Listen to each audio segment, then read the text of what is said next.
Hey guys, it's Arleman. Welcome back to another Seven Knights 2 tutorial video. I'd like to apologize for some of the earlier tutorials. They were a little bit long-winded, and I realized that I needed to probably cut down on the time because it really is a lot of information. But again, it goes to show you just how complicated the game can be for new players, and likewise it can be extremely challenging to figure out exactly what to do. So this video is going to cover character progression. For new players, my number one suggestion is to just follow the campaign storyline because that will unlock all your features just like any other hero collector. But actually powering up your characters and understanding how they get stronger and the utility that each character has is really important. So we're going to go over that briefly. So the first thing that you'll notice is on your main menu, we're going to go to Heroes. And this will be a list of all the heroes in your roster. It'll even list the heroes that you don't have yet, if you actually wanted to look at them and stuff like that, right? Anyway, so character progression in Seven Knights 2 happens in a number of ways. If you look at the screen, you have 4 different options here. You have Transcendence, Potential, Equipment, and Enhanced Skill. So I'm going to go over each one and explain how they all contribute to the strength of your character. So first things first, we're going to go to Transcendence. We're going to use my Legendary Plus Knight of Light Rudy. So when you hit the Transcendence menu, it'll actually bring you up to the Level Up menu. This is actually also found under here, Level Up. If you actually were able to sit through my UI video, you'll realize that there's a lot of redundancy in this menu. So Level Up is a part of Heroes, same thing with Inventory, Skills, and Potential. So under Level Up, now as you play the game, characters in your active party will gain experience points, so they will level up. Likewise is you can actually level up characters with experience points potions. Let me see if I can have a character here that I haven't capped yet, so I can show you what it looks like. So here we go. So as you see here, this character, Rare Plus Henry, he's level 58 out of 60, and you can choose experience points potions to level them up. Now, it takes quite a lot of XP potions to level a character, especially when after level 40, so don't think that you can just keep running story stages over and over again for XP. It's fine in early game, but as you get later on, you absolutely need to use these potions to gain levels. And the way you gain these potions is under the dungeon setting. At the very end, you have what's called an experience run. And this is a boss fight against Garuda. You have up to 15 tiers that you can run based on your combat power. And your main rewards, depending on your completion, are 26 to 28 uncommon XP potions, etc., etc., etc. So that's how you get XP potions to level your characters. Now, when you get fresh characters, they start pretty low. Their level caps are pretty low. So let's see here. Under Transcendence, let's see. Do I have a character here that I actually could transcend? So legendary heroes, actually all heroes when you get them, will start with a level cap of 30. Now this can be upgraded to a level cap of 60, as you see here. Now when you look at your characters, you'll notice that you have these stars around them. This is the level of their Transcendence. So if we count from clockwise, every time you transcend a character, you gain a level cap, your increased level cap by 2. Because it says here, Transcendence available if you transcend your hero, the level cap is increased by 2, and this requires character shards. So counting this way, we have 30, 32, 34, 36, 38, 40, which is right where she is, 42, 46, 48, 50, 52, 56, 58, and 60. So that's our current level cap. And that's going to lead us into the next topic, which is Transcendence. So Transcendence are shards of the character. There are 2 ways to gain soul shards for each character, or soul stones is what the game calls them. Is you can roll a dupe of the character in the gacha, which will get you 10 shards, which early on is enough to get you 2.5 transcendence, but definitely not a significant amount in the greater scope. When you start getting closer to 58, like let's see here, so Eileen is 58, she needs a total of 20, so I'd have to roll 2 dupes just for that final stretch. But thankfully the game has a way where you don't actually have to rely on the gacha for your transcendence. Under dungeons, you have what's called Soulstone Quarry. And Soulstone Quarry will actually get you what are called Soulstone Shards, based on your level of completion. Soulstone Shards are then used in the store. Under the general shop, you have an option here called Soulstone. And with your shards, they come in 3 different varieties, you can purchase your legendary soulstones for each individual character, rares, graders, commons, and all. Now, the thing to understand though is that you have a daily limit, and it tells you here. Under legendary characters, you have 2 rarity tiers. You have Legendary Plus and Legendary. Legendary Plus characters, you can only purchase 1 shard a day. So, as you can see, it'll take you almost 2 months of playing regularly to invest in 1 character to get close to capped. I think it's 2 to 3 months, unless, of course, you roll a dupe. Now, regular legendary characters actually have a daily limit of 2, so you can develop them twice as fast. Rare characters have a daily limit of 6. Rare Plus characters have a daily limit of 4. So obviously you're going to be able to progress them much faster, and the greater rarities have a daily limit of 9. So from commons you'll have 14, so if you go to the shop, you're obviously going to be progressing your lower tiers much faster than your higher tiers.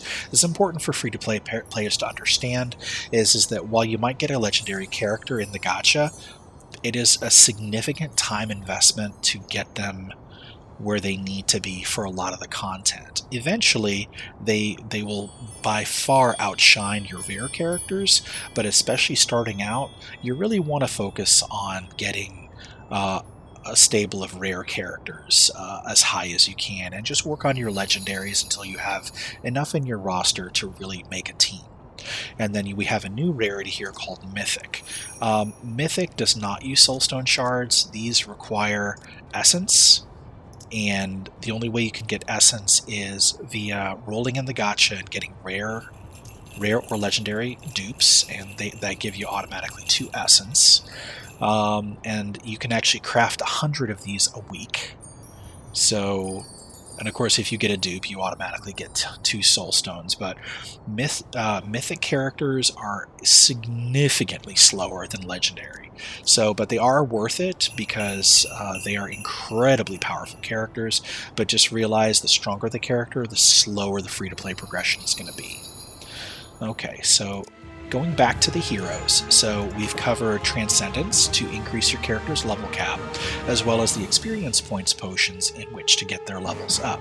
Now there is a third way to get soulstone shards, and that's called proficiency. The way proficiency works, let me see. Proficiency is basically experience, meaning the more it's kind of a secondary experience. It's something that's gained by using that character in gameplay frequently. So the potions themselves are gained from field exploration, but the actual proficiency points can also be gained from using the character repeatedly in content. So you can level these both up with both methods. Now, once you gain proficiency levels, it will send you soulstone shards for that character based on that level, for a total of 20 soulstone shards. So this is another way you can gain shards, but once you reach level 10, that's it. You're not going to be able to get any more shards from this method. So again, you level up with experience points, you transcend with soulstone shards. You can get free soulstone shards by leveling proficiency. Alright, now that we've covered those two, next we're going to go to equipment. Like any other hero collector, you have all kinds of different equipment. And Seven Knights 2 is no different. You have multiple rarities of equipment. We have normal equipment, greater equipment, rare, and legendary. And of course they're color-coded. And of course you have set bonuses. My Rudy here is currently using Avalanche's Frost Sword. As you can see, you have attributes, you have set bonuses, and you have an enchantment.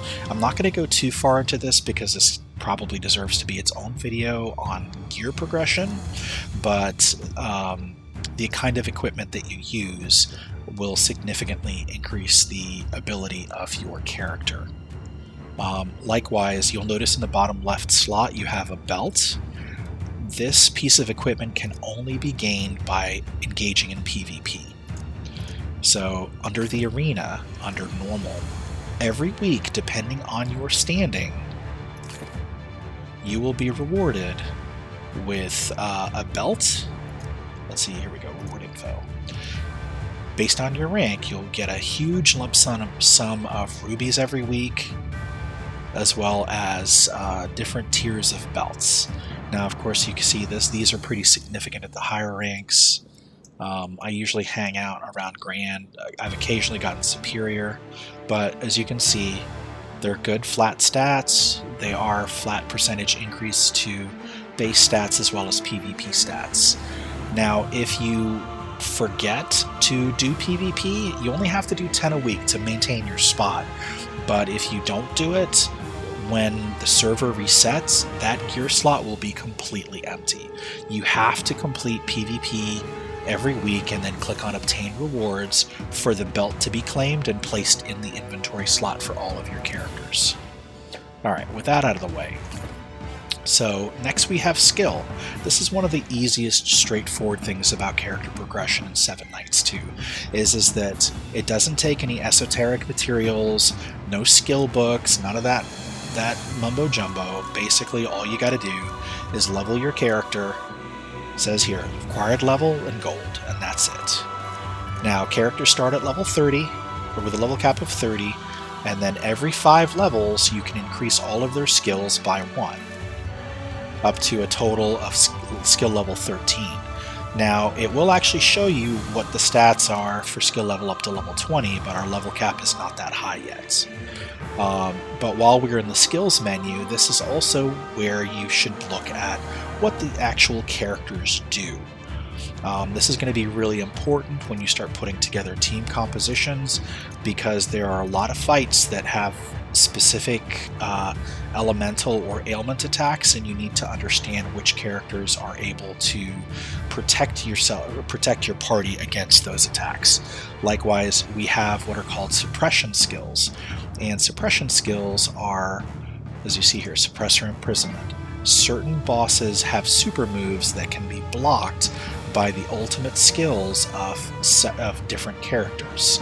So, and the way you find that out is when you go to raid, you go to the boss, and you go to tactics. It will tell you what suppression skill. So interruption will overcome his giant claw press.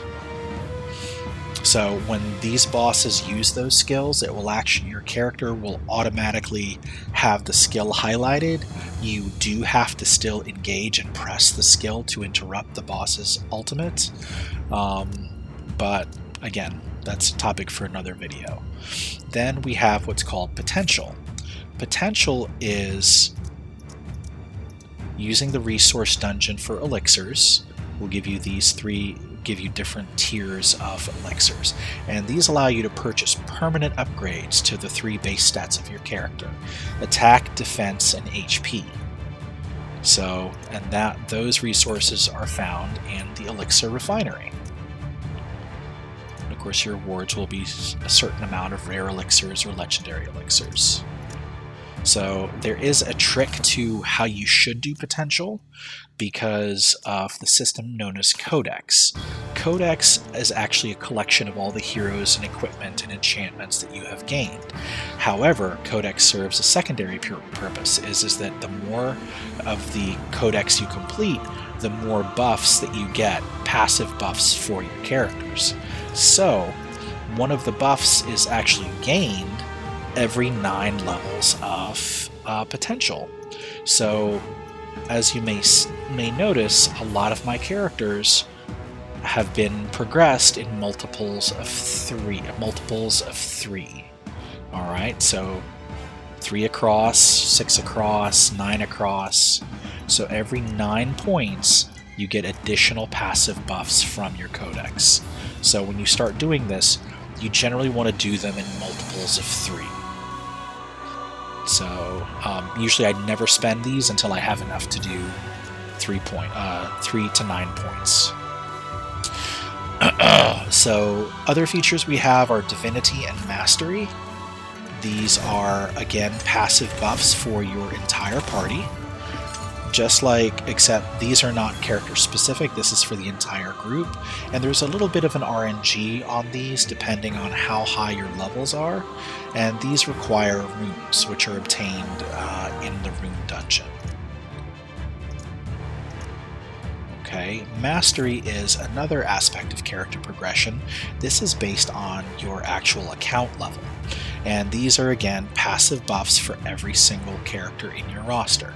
As you can see here, at level 5, you get the ability to choose a flat increase in attack by 3%, PvP by 2%, or defense by 3%, PvP defense by 1.